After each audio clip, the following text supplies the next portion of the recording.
तो मैं नीरज आपका स्वागत करता हूं आपके अपने चैनल ओजस जी के वर्ड पे। दोस्तों, आज हम भूगोल का लाए हैं तीसरा लेक्चर, जिसमें हम जानेंगे पृथ्वी की गतियों के बारे में।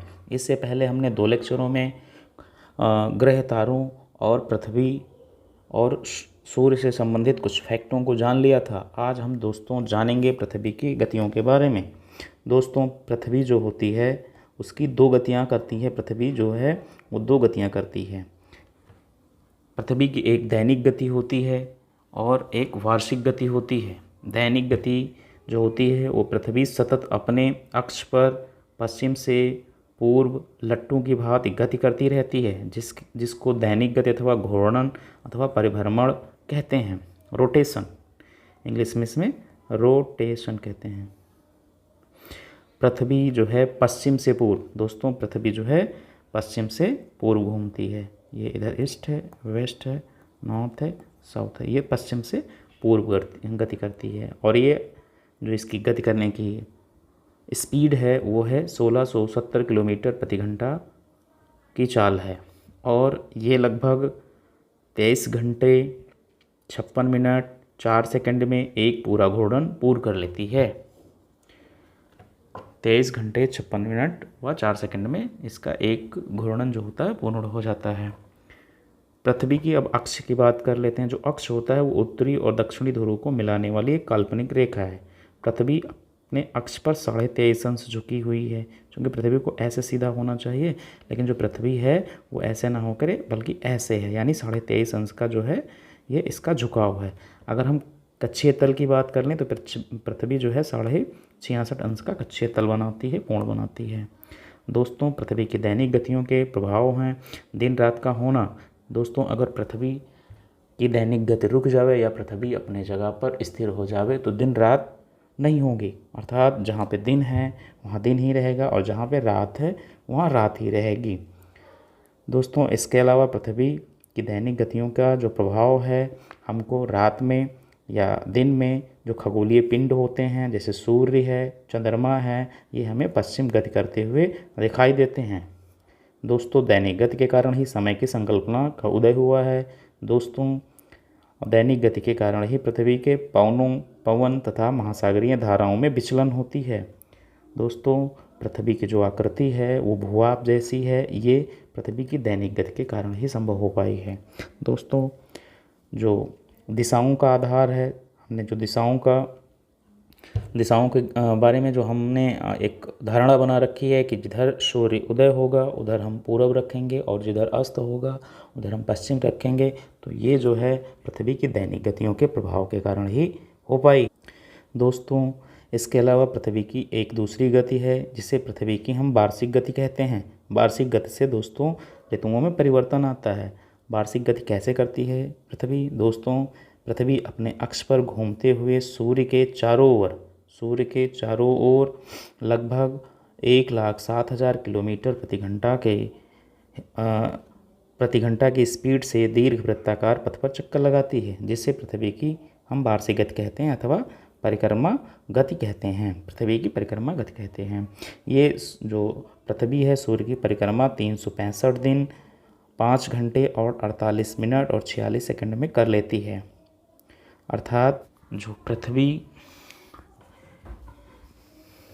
की परिक्रमा है वो लगभग 365 दिन 6 घंटे में हो जाती है। 365 दिन 6 घंटे में। ये जो 6 घंटा है इसको हम छोड़ देते हैं और 4 साल के बाद इसको हम एक दिन के रूप में परिवर्तित कर देते हैं और फरवरी के महीने में हम फरवरी को 29 दिन का मान लेते हैं, अर्थात उस साल को हम लीप ईयर मान लेते हैं, लीप वर्ष मान लेते हैं। पृथ्वी की वार्षिक गति के प्रभाव क्या हैं दोस्तों, पृथ्वी के वार्षिक गति से ऋतु में परिवर्तन होता है, दिन का छोटा बड़ा होना होता है, कर्क रेखा एवं मकर रेखाओं का निर्धारण होता है, सूर्य की किरणों का सीधा एवं तिरछा चमकना होता है, ध्रुवों पर 6 माह के दिन एवं 6 माह की रात होती है, विषुव तथा उपसौर एवं अपसौर का होना होता है। जो उपसौर होता है इसका मतलब होता है पृथ्वी का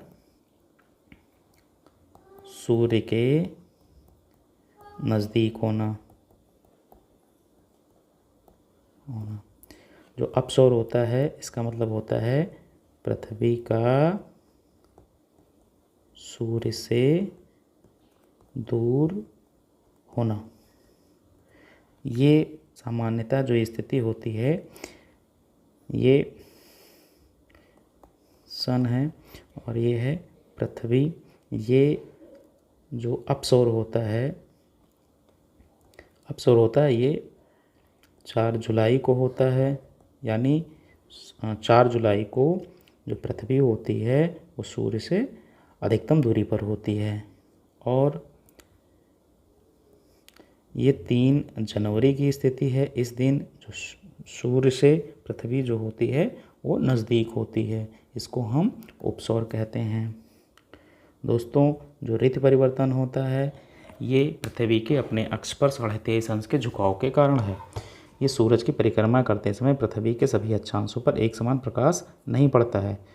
पृथ्वी सूर्य की परिक्रमा भी पश्चिम से पूर्व करती है, अर्थात पृथ्वी की दोनों गतियाँ पश्चिम से पूर्व होती हैं। दोस्तों, जो ऋतु परिवर्तन होता है पृथ्वी के अपने अक्ष पर 23.5 अंश झुके होने के कारण वर्ष भर सूर्य कर्क रेखा और मकर रेखा के मध्य गति करता हुआ प्रतीत होता है। इस हम फिगर को देखेंगे। गति करता हुआ प्रतीत होता, अर्थात यह वर्ष के 6 माह उत्तरी गोलार्ध में और 6 माह दक्षिणी गोलार्ध में अधिक सूर्यताप प्रदान करता है। 21 जून को जो ये स्थिति 21 जून की है और इसे हम 21 जून की स्थिति है और इसे हम कर्क संक्रांति कहते हैं। कौन सी संक्रांति कहते हैं? कर्क संक्रांति कहते हैं। इस स्थिति में सूर्य जो होता है वो कर्क रेखा पर, ये कर्क रेखा है, इस रेखा पर सूर्य सीधे चमकता है। अर्थात इस दिन उत्तरी गोलार्ध में, इस वाले गोलार्ध में जो सूर्य होता है वो ज़्यादा सूर्यताप प्रदान करता है जून के महीने में। और फिर क्या होता है कि इस समय जब यहाँ पे कर्क रेखा पर सूर्य चमकता है तो दिन बड़े होते हैं और रातें छोटी होती हैं।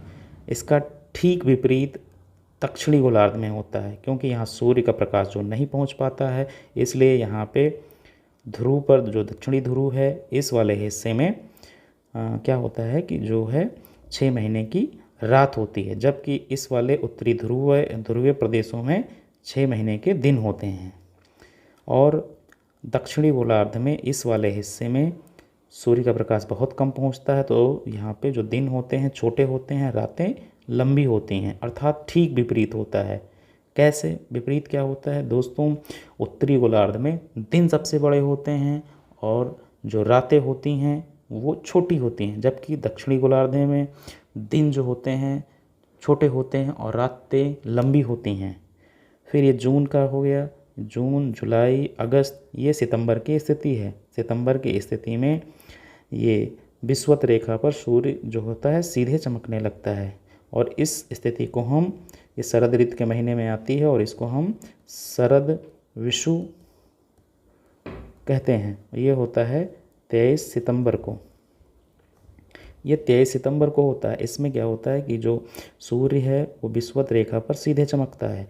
जब सूर्य सीधे विषुवत रेखा पर चमकता है तो दोनों गोलार्धों में, उत्तरी गोलार्ध और दक्षिणी गोलार्ध में, दोनों में जो दिन रात हैं वो बराबर होते हैं। इसके बाद अक्टूबर, नवंबर और ये स्थिति दिसंबर की है। ठीक जो यहाँ कर्क संक्रांति थी उसका ठीक उल्टा है मकर संक्रांति। मकर संक्रांति में जो सूर्य है वो सीधे मकर रेखा पर चमकता है, सीधे मकर रेखा पर चमकता है। ऐसी स्थिति में दक्षिणी गोलार्ध में जो दिन होते हैं यहाँ पे बड़े होने लगते हैं और यहाँ पे ग्रीष्म ऋतु आ जाती है। और अपने यहाँ उत्तरी गोलार्ध में, चूँकि हम लोग भारत में रहते हैं और भारत जो है, भारत से होकर कर्क रेखा गुजरती है, तो अपने यहाँ जो ऋतु है वो जाड़े की आ जाती है, यानी शीत ऋतु आ जाती है। इस समय यहाँ पे मकर रेखा वाले प्रदेशों में और दक्षिणी गोलार्ध में दिन जो होते हैं वो बड़े होने लगते हैं और रातें छोटी होने लगती हैं। तथा अपने यहाँ उत्तरी गोलार्ध में ठीक उसका उल्टा होता है। दिन जो होते हैं छोटे होते हैं, अर्थात सूर्य तप यहाँ बहुत कम मिलता है, इसलिए दिन छोटे होने लगते हैं और रातें लंबी होने लगती हैं। अपने यहाँ इस समय शीत ऋतु आ जाती है। और इधर दक्षिणी गोलार्ध में जो दक्षिणी ध्रुवीय प्रदेश हैं, इधर 6 महीने के दिन हो जाते हैं और इधर ठीक उल्टा हो जाता है। उत्तरी गोलार्ध में जो है वो 6 महीने की रातें हो जाती हैं। फिर हम बात करते हैं जनवरी, फरवरी और मार्च में हम आ जाते हैं 21 मार्च को, और 21 मार्च में दिन रात सर्वत्र बराबर हो जाते हैं। अर्थात यहाँ पे जो सूर्य है वो विषुवत रेखा पर सीधे चमकने लगता है। इस समय दिन रात जो होते हैं दोनों गोलार्धों में, उत्तरी गोलार्ध और दक्षिणी गोलार्ध में, वो बराबर होते हैं। इस 21 मार्च की स्थिति को हम लोग बसंत विषु कहते हैं। बसंत विषु कहते हैं। तो दोस्तों, ये पृथ्वी की गतियां हैं। वही कर्क संक्रांति 21 जून को सूर्य उत्तरी गोलार्ध में कर्क रेखा पर सीधा चमकता है और उत्तरी गोलार्ध में सबसे बड़ा दिन होता है तथा रात सबसे छोटी होने लगती है। उत्तरी ध्रुव प्रदेशों में 6 महीने लगातार दिन चमकता रहता है। दक्षिणी गोलार्ध में ध्रुवों पर 6 महीने तक लगातार रात रहती है। यहाँ शीत ऋतु रहती है। फिर विषु की बात हमने कर ली। 23 सितंबर को जो होता है शरद विषु होता है। इस दिन क्या होता है, सूर्य जो होता है वो पृथ्वी के विषुवत रेखा पर चमकता है। और इस दिन जो दोनों गोलार्ध हैं इसमें, और उत्तरी गोलार्ध और दक्षिणी गोलार्ध में, इसमें दिन रात बराबर हो जाते हैं। फिर मकर संक्रांति की बात हमने कर ली है कि इसमें जो है सूर्य जो होता है वो सीधे यहाँ पे मकर रेखा पर सीधे चमकता है। यहाँ पे सूर्य चमकता है मकर रेखा पर। ठीक है दोस्तों, ये था हमारा आज का टॉपिक। और इस आज के टॉपिक में जो कंटेंट रखे गए हैं आपको कैसे लगे, आप एक बार हमको कमेंट करके ज़रूर बताइए। दोस्तों, अगर आपको ये कंटेंट अच्छे लगे हों तो हमारे चैनल को सब्सक्राइब करिए, शेयर करिए और लाइक करिए। धन्यवाद।